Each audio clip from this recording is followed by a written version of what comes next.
Isang basic rule sa grammar is about the use of punctuation marks, periods, and commas.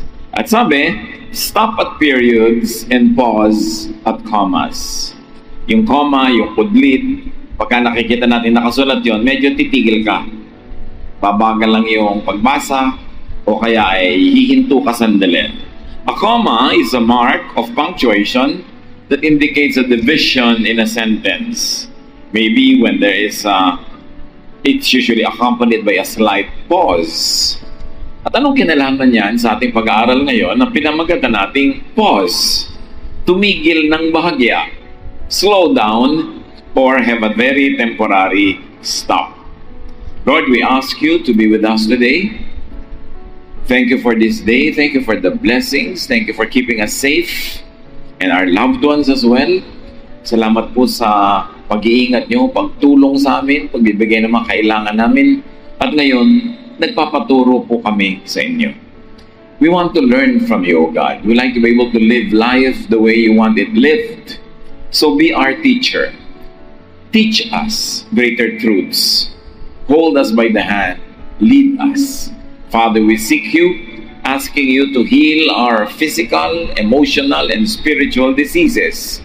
And more than that, we ask you to help us to transform from a glorious level to another so we can be more and more like your Son, Jesus. So be our speaker, Father.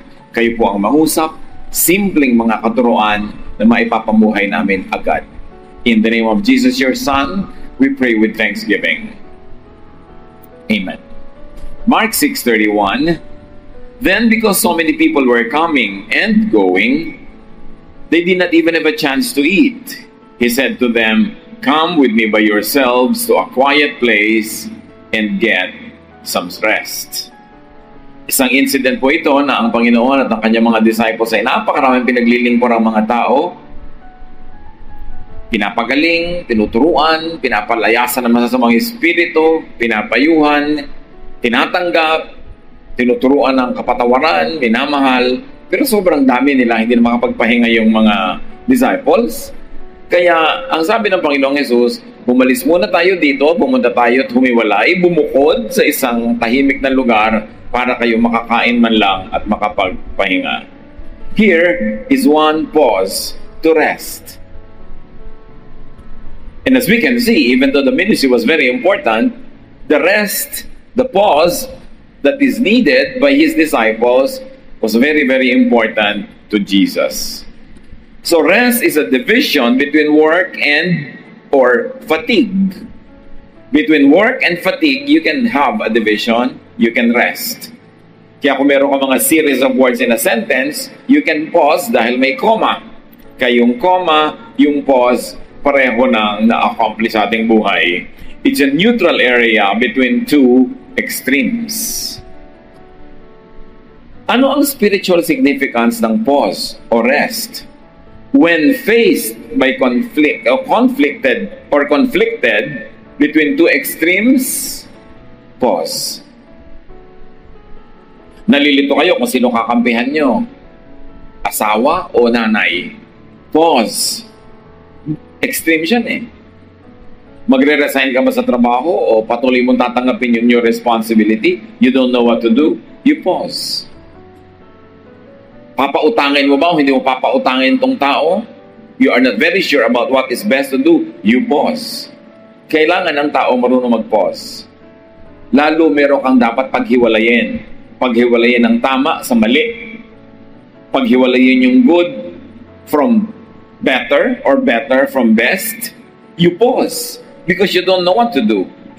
At maraming pagkakamali tayong pwedeng magawa. Marami tayong pwedeng damage na pwedeng pasukin pag hindi tayo marunong mag-pause.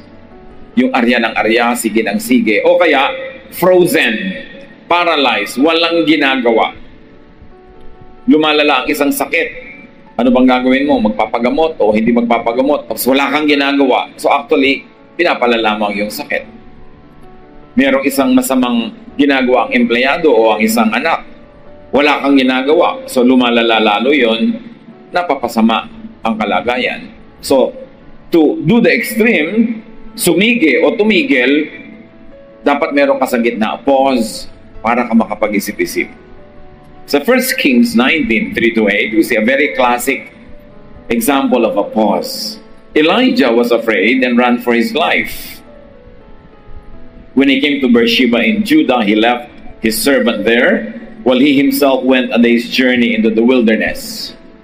He came to a broom bush, sat down under it, and prayed that he might die. "I have had enough, Lord," he said. "Take my life. I am no better than my ancestors." Itong si Elijah, tinakot ni Queen Jezebel, "Lagot ka sa akin, papatayin kita, hahanapin kita at pagdudurug-durugin kita." Kasi maraming galit sa kanya ang queen, who was a very evil woman. So nagtago itong si Elijah, lumayo siya doon sa capital, nagpunta siya sa ilang, at iniwan niya ang kanyang katulong, at pumasok pa siya doon sa gubat, at sa ilalim ng isang puno ay naupo siya, at ang dalangin niya sa Diyos, kunin na siya. Gusto na niyang mamatay. Sabi niya, pagod na po ako. Punong-puno na ako, ayoko na.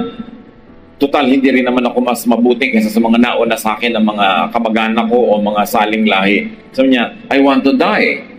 And you have to want to die, unless you're suffering from a very, very, very terrible pain, is the most unnatural thing for any person to happen, because we were created with life. We were created to live. The natural tendency of people is to want to continue living. Pero ito, dahil sa sobra niyang pagod, dumilim na ang kanyang isip, sobra nang napalaki niya yung kanyang problema, mas malaki pa sa dahilan para patuloy na mabuhay at gusto na niyang mamatay. That's one extreme. The other extreme is to continue fighting this evil queen. So, he needed a pause in between. Because of fatigue, Elijah wanted a period. Dapat comma, hindi period. Pero sobra siyang pagod gusto niya, mamatay na. So ang choice, fatigue or death. At mas pinipili pa niya matay. Tama ba yun?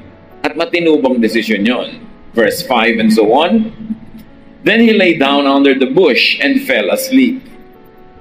All at once, an angel touched him and said, "Get up and eat." He looked around, and there by his head was some bread baked over hot coals and a jar of water. He ate and drank, and then lay down again. The angel of the Lord came back a second time and touched him and said, "Get up and eat, for the journey is too much for you." So he got up and ate and drank. Strengthened by that food, he traveled 40 days and 40 nights until he reached Horeb, the mountain of God. Sa kanyang kapaguran, at sa kanyang pagkakaupo doon sa ilalim ng puno, sa lilim ng puno, nakatulog siya. At ginising siya ng anghel, ang kanyang nagkagisnan ay mainit na tinapay at palayok ng tubig. Kinain niya si tinapay, ininom niya si tubig, at natulog ulit. At pagkatapos ginising na naman siya ng anghel, ang haba siguro ng tulog, na-digest na yung lahat ng pagkain niya, sabi, kumain ka muna. Masyadong mahirap ang mga pinagagagawa mo nito mga huling araw, so kumain ka at matulog ka uli. So matapos siyang kumain, uminom, natulog uli. Pagkagising, naglakbay pa siya ng pagkalayo-layo hanggang nakarating siya sa Horeb na tinatawag na Mountain of God, which of course symbolically means, well, he arrived again in the presence of the Lord. Tuloy na naman ang buhay, tuloy na naman ang ministry. Pero kani-kanya na lang gusto niyang mamatay. Gutom lang pala. Alam niyo, ang taong nagugutom, hindi dapat gumagawa ng mga decisions dahil madilim ang utak. Kulang sa nutrition. At sabi nila, kung ayaw mo lumaki ang gastos, huwag kang pupunta sa supermarket ng gutom kasi gusto mong bilhin lahat. May effect sa'yo yung gutom. Pero pag busog ka, konti lang ang binibili mo. Pero pag gutom ka, gusto mong iuwi lahat kasi gutom ka nga. Ang kasaysayan nitong si Elijah, prophet pa naman, gustong mamatay. Kinalimutan na niya yung gift ng God na buhay, kinalimutan niya pati ministry niya. Gutom lang pala tsaka sobrang pagod. So what did he need? He needed a pause. Extreme physical and emotional conditions could cloud reason. Kaya mahalaga mga kapatid, may application to agad. Never make a decision under extreme conditions. Halimbawa, sobra kayong takot. It's not a good time to make a decision. Sobra kayong malungkot. Again, clouded ang reason, maaring mali ang gawing decision. Sobra rin kayong masaya. May ang laking inuutang sa inyo, pero ang saya sa inyo, pautang ka agad. Mamaya, nung lumungkot-lungkot ka, naalala mo, napalaki yata yung pinautang ko. No? Kasi walang balance pag extreme ang emotion. When you're too excited, don't make a decision. Kaya yung mga kuminsan, in love na mga magdobyo, sabi, gusto na namin magpakasal, sa in love kami, hindi hingi ng payo, ano pong dapat namin gawin? Well, test yourselves. Lagi ba kayo magkasama? Opo. So, tuwang-tuwa kami magkasama. Meron na ba kayong test of absence? Ano po yun? Huwag muna kayo magkita ng 3 buwan, 4 na buwan. Kung ano man yun. Tingnan nyo how you will survive. Kasi meron kayong test of presence, pasado. Yung test of absence. Kaya nyo ba magmahalan? Alam niyan mo kumisan, nearest is dearest. Pagka pala, mahal ka lang pala kasi lagi ka nandyan. Pero kung wala ka na at may ibang nandyan, iba na yung mahal. Magpapakasal ka agad, dapat may test of absence. Dapat may pause. At ganun din, when very tired, pause to recover strength. Pause to recover your wits. Kailangan ng tao matauhan. Kaya sa mga kwentong ito na nakita natin, mahalaga yung pause. Hindi total stop, hindi total go, yung gitna. At sa buhay natin, dapat alam natin kung kailan mag-pause. Meron kang nagustuhang isang business proposal. Gusto mo na. Gusto mo nang pumirma ng contract. Pause. Mag-isip ka ng konti. Hanggang bukas man lang. Baka iba lang ang body chemistry mo. Hindi ka pa nakapag-isip. Baka nabulag ka ng isang advantage. At hindi mo na nasilaw ka sa isang advantage. Nabulag ka na, hindi mo na nakita yung ibang disadvantages. You need to pause. Bago ka mag-commit, bago ka mag-make ng vow.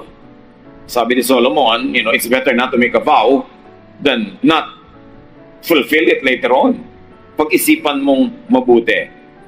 When confused, when unsure, pause. Pause to think, to meditate. Psalm 23, 1-3. The Lord is my shepherd. I lack nothing. He makes me lie down in green pastures. He leads me beside quiet waters. He refreshes my soul. Bakit siya nire-refresh? Kasi siya ay nagpo-pause. Nananahimik sandali. Between busyness and total nothingness, meron siyang pause beside still waters. Nakakapag-isip-isip, nakakapagbulay-bulay. Importante. Kaya ang mga nagdadaya, minamadali ka at bubulagin ka ng isang advantage. Alam mo, pag nag-sign up ka dito sa credit card na ito ngayon, meron kang libreng pakpak ng manok sa isang restaurant sa Bohol. Nasakim ka naman, nabulag ka ng pakpak ng manok, sign up ka na. Hindi mo alam na ang laki pala nung fee noon o whatever. Laging may pambulag. Kaya pag tayo nai-interest, nakakagusto sa isang bagay, you need to pause. Para balikan ka ng ulirat, balikan ka ng katalinuhan, at bumalik yung liwanag ng isip. So pause to seek God's will and guidance. Ang Panginoon walang minamadali. Konting-konti lang sa Bible yung minadali. Halimbawa, sila Lot, dahil gugunawin yung syudad ng Sodom, minamadali silang umalis. Natural kasi may oras eh. Pero otherwise, the Lord likes you to take your time. Not too slow, not a period, a pause. Psalm 37:23. If you do what the Lord wants, He will make certain each step you take is sure. But how will you know what the Lord wants? Kailangan hindi ka magmadali. At kailangan man hindi ka man maging frozen and paralyzed. You need to pause. So pause. Huwag laging period. Alam nyo, napakalaking pagkakamali may period. Boyfriend mo, late sa usapan nyo, pipiryodan mo na. Hindi na tayo magkikita kahit kailan. Period. May nagawang mali ang isang anak. Hindi ka na pwede magkamali uli. Sa susunod, itatakwil na kita. May period. Sabi ng matatanda, huwag magsasalita ng tapos. Kung hindi ka sure, lalo't galit na galit ka pala, huwag ka pa rin maglagay ng period. Huwag mong pagsarahan ng sino man na, last na yan, final na yan, maghiwalay na tayo. Pause. Huwag laging gumawa ng final decision. Huwag laging magsalita ng tapos, especially when tired or emotional. Maraming pinagsisihan yung ganyan. Nagsalita ng tapos, nagalit, nanumpa. Nung humupa na yung feelings, nagsisisi. Kasi pag naiba ang body chemistry mo, may iba din takbo ng utak mo. So why make a decision and why put a period on anything when you are emotionally imbalanced? Kaya sabi sa Ecclesiastes 7:18, whoever fears God will avoid all extremes. Pag may takot ka sa Diyos, ibig sabihin, wise ka, marunong ka, iiwasan mo yung mga sagad na bagay.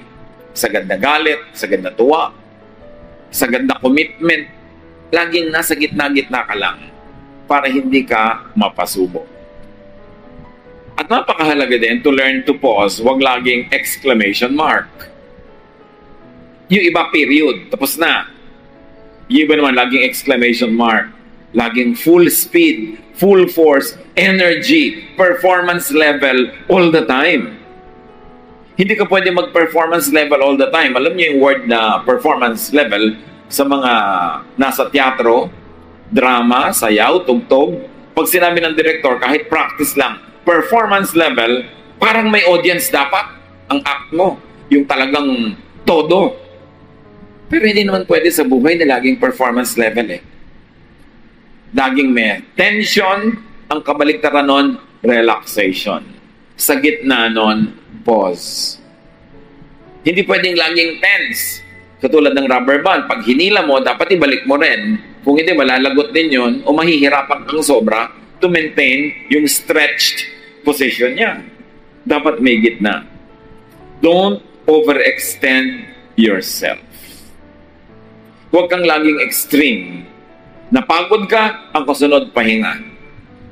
Nalungkot ka, dapat ang isunod mo tuwa. At kung hindi ka natural na natutuwa dahil nga nalulungkot ka, tumimbento ka ng tuwa. Para magkaroon ka ng pause. Hindi pwedeng tuloy-tuloy na tuwa, hindi rin pwedeng tuloy-tuloy na lungkot. Kailangan may break. Don't burn your candle at both ends. Nakaka-stress yung performance level. Nakaka-stress yung todo-todo lagi, walang pahinga. Kaya kahit na sa mga exercises, sa gym, pag nagbuhat ka ng mabigat, ang next cycle, bubuhatin mo, medyo magaan-gaan. Hindi pwedeng laging yon. At hindi pwedeng pabigat ng pabigat ng pabigat hanggang bumagsak na tuloy yon. Psalm 1:1-2. Blessed is the one whose delight is in the law of the Lord and who meditates on his law day and night. What does it mean to meditate on the law day and night? It means to drop what you are doing, to pause, and to have a moment to pray, to converse with God, to hear God's word, to hear God's voice, to relax. At yun daw ang blessed person, yung marunong mag-pause so that he can hear God's word, that he is quiet enough to hear it, pero hindi siya tulog, hindi period. Pause. Slow down.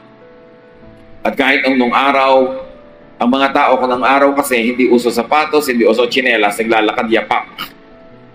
At dahil nung araw, naglalakad ang mga tao sa mga bukid, sa mga damuhan, maraming tinik. Kaya merong naging kasabihan, ang naglalakad ng marahan, kung matinik ay mababaw. Ang kabaligtaran nun, ang naglalakad ng matulin, kung matinik ay malalim. Madali naman sigurong i-apply sa buhay yan. Sa negosyo, maingat ka sa pamumuhunan, maingat ka sa pangunguha ng mga partner, malugi ka man, hindi masyadong malaki. Matinik, mababaw. Pero yung todo-todo, extreme, pag yan ang nalugi, bagsak talaga. Ganyan din yung pag-ibig. Pag sobra-sobra kang umiibig, pagka nabigo ka, hinahanap mo talaga si Crispin at Basilio. At kung walang breakwater, babae ka lang pero walang breakwater. Pero kung meron, nando ka sa breakwater, nagtitirintas. Kasi sobra ka nagmahal. Kaya dapat nagtitira sa sarili, may pause. Para kung matinik, hindi malalim. Ayaw ng Diyos ng extreme. Kasi the devil is in the extremes. That's where the devil operates. So pause when tired. Kaya pinadilim ang gabi para ang tao matulog. Umimbento naman ng lahat ng gadgets para manatiling gising, nasisira tuloy ang kalusugan. Kung gusto ba naman ng Diyos na maliwanag ang gabi, di mahirap bang gawin yun? So dapat talaga matulog ka. Pag pagod ka, magpahinga ka. When confused and unsure, pause. Dito, hindi po ako sure sa gagawin ko. So ano pong gagawin ko? Hindi ka pala sure. Di wala kang gagawin. Manahimik ka. Pause. Kasi sa pananahimik mo, either wisdom will come upon you, especially when you seek the Lord's wisdom, or nature will take its course, and the choices, the good ones, will come to you naturally. Meanwhile, habang wala ka pang good choice, you don't have to make a choice. Pause. Meron po akong pwedeng lipatan na trabaho. May trabaho rin ako ngayon. Alin po kaya ang gagawin ko? Nalilito ako. Lito ka pa pala. Di, wala ka mo nang babaguhin. Stay where you are. Huwag lang period na napakatagal mong walang ginawang desisyon. Pero huwag din exclamation mark na ngayon nag-decide ka na, todo-todo na. Dahil baka ka magkamali. Alam nyo, ang taong marunong makinig sa Diyos, willing makinig sa Diyos, manahimik ka lang sandali, madidinig mo. Yung sandali na yun, kumisan ilang araw, kumisan ilang linggo, meron inaabot pa nga ng buwan, meron taon, lalo yung namimili na magiging life partner. Kailangan Mr. Right, hindi Mr. Right now. Yung wala na po talaga ako mapagpilian, ito na lang, baka kasalan ko na kaya. Wala ka palang mapagpilian, ba't mo pipiliin yan? Dahil lang wala ka na mapagpilian, hindi ka sure, wag mong gawin. Pause. Seek the Lord kasi pangako niya, ask and it will be given you, seek and you will find, knock and the door will be open to you. Bigyan mo lang siya ng space to speak to you. Pause when the time is inauspicious.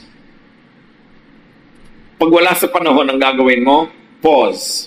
Halimbawa, barko, aalis ka sa pier, pero masama ang panahon. Hindi panahon yung para umalis. Pause.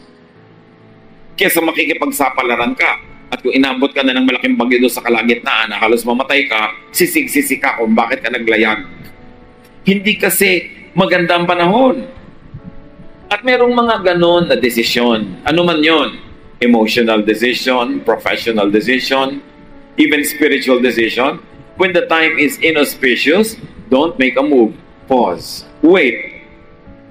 Better pause in a gray area than proceed to a black hole.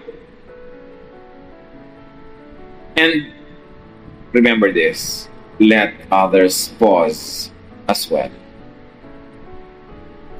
Huwag niyong madaliin ang hindi pa handang magpasya. Huwag niyong lituhin yung nalilito na para magpasya siya ng bagay sa inyong interest kahit hindi bagay sa kanyang sariling interest. Let others pause.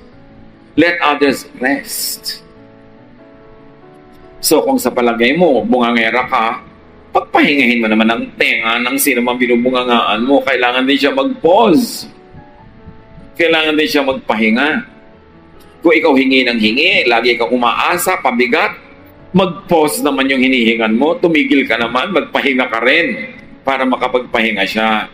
Hindi lang para sa atin yung pause na yan. It is kind, it is good to gift people with commas and pauses.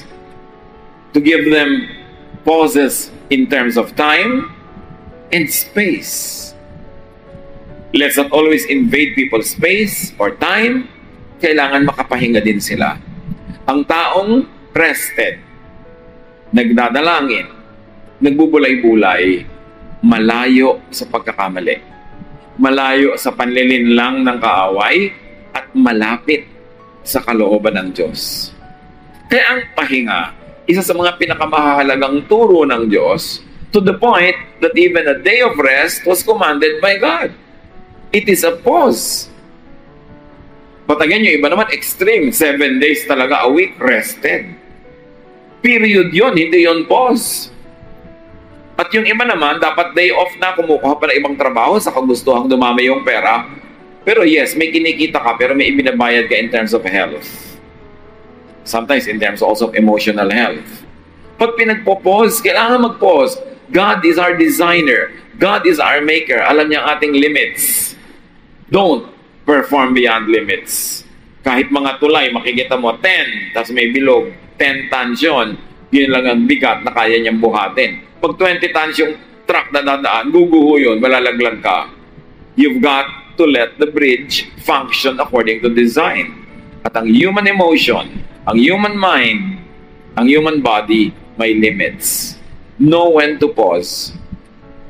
Walang aksidente sa Diyos. Laging may purpose. You are hearing this now because you must. And if you don't know that you must hear it, then think that you must hear this. Because God is speaking to all of us so we can make correct pauses.